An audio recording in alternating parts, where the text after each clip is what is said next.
이번 문제는요, 2020년 6월 24번 문제 되겠습니다. 자, 글의 제목으로 가장 적절한 것을 골라보도록 할게요. 자, 우리 친구들 이 문제 이미 다 풀어보셨죠? 정답의 근거부터 먼저 알려드릴게요. however이 들어가 있는 이 문장부터 어디까지? 여기까지가 핵심 포인트가 되겠습니다. 여기부터 여기까지 읽어보시다가요, 이해가 잘 된다면 예시는 뛰어넘으셔도 괜찮아요. 그럼 우리 첫 번째 문장부터 들어가 보도록 할게요. 자, 많은 발명품들이 발명이 되었습니다. 수천 년 전에요. 그래서 그것이라고 해석하려 했더니 이게 가주어고 여기가 진주어가 되겠네요. 그것들의 정확한 기원을 아는 것이 어려울 수 있습니다. 때때로 과학자들은 발견합니다. 뭐를 발견하냐면 초기 발명품의 모형을 발견하고요. 그리고 이 모형으로부터 그들이 여기서 그들이라는 건 과학자들이 정확하게 구분할 수 있는 거예요. 여기서는 tell하고서 애기을을 떴으니까 우리 말해주다라고 할 수 있겠네요.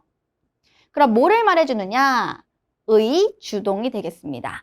여기 있는 이 모델이 얼마나 오래됐는지, 몇 살인지라는 거는 이 초기 발명품과 관련된 똑같은 모형이 얼마나 오래됐는지, 그리고 어디서 나왔는지를 우리에게 정확하게 말해줄 수는 있어요. 여기서 근데 끝이 아닙니다. 하고 싶은 말은 여기 however부터 나오죠. 그러나 there is always, 항상 가능성이 있습니다. 자, 어떤 가능성이에요? 대절이라는 가능성이 있다는 거죠. 자, 그 가능성이 뭔지 한번 볼게요. 미래에 다른 과학자들이 발견할 것입니다. 뭐를? 훨씬 더 오래된 모형을, 똑같은 발명품의 모형을 이때 발견했는데 나중에 시간 지나니까 90년대에 발견된 게 아니라 야, 60년대 발견된 게 있었대 라고 하는 가능성이 열려있다가 되는 거예요.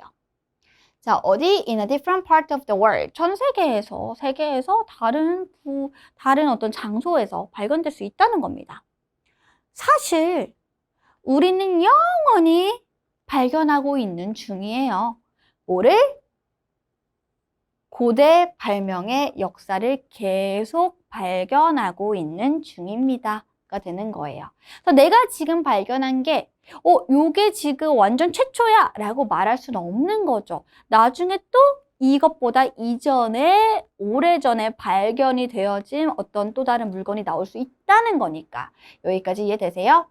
자, 그러면서 여기 뭐라고 나오냐면요, 예시가 나옵니다. 자, 이것에 대한 하나의 예시는 뭐예요?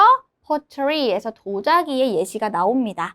여러분, 우리가 이거 읽어보지 않아도 도자기 예시는 어떻게 흘러갈까요? 내가 얼마 전에 도자기 발견했는데 근데 나중에 시간 지나니까 또 다른 도자기가 있는 거야. 똑같은 거의 모델이 또 다른 모형이 있는데 그 모형이 조금 더 오래됐대. 이런 내용이 담겨져 있겠죠.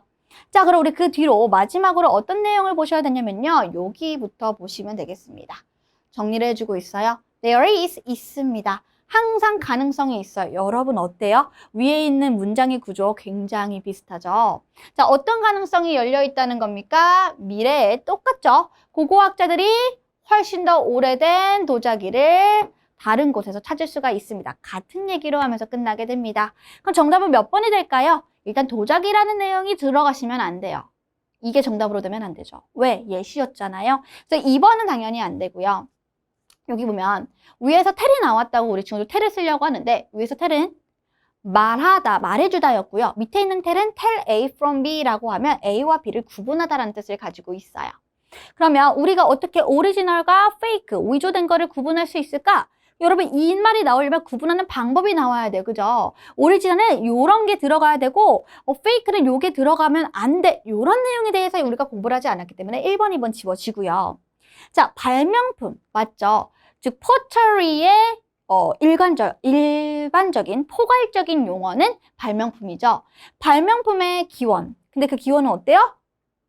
정확하게 말할 수 없죠. In the future. 나중에 시간이 지나도 또 다른 게 나타날 수 있기 때문에. 그래서 여기서 never ending journey라고 얘기합니다. 절대 끝나지 않는 여정이다. 그래서 여기서 가능성이 열려 있다라는 말을 이렇게 바꿨었으니까 정답 3번 되는 거고요. 자, 4번에 요 내용. 과거로부터 배우고 미래를 위해 바꾸고 이런 내용 안 배웠죠. 그쵸? 자, 5번 같은 경우에도 과학, 추진력으로서의 과학, 인간의 문명의 발전을 위해서 추진력으로서의 과학이란 얘기 전혀 안 나왔습니다. 정답 몇 번? 3번으로 마무리 짓도록 할게요.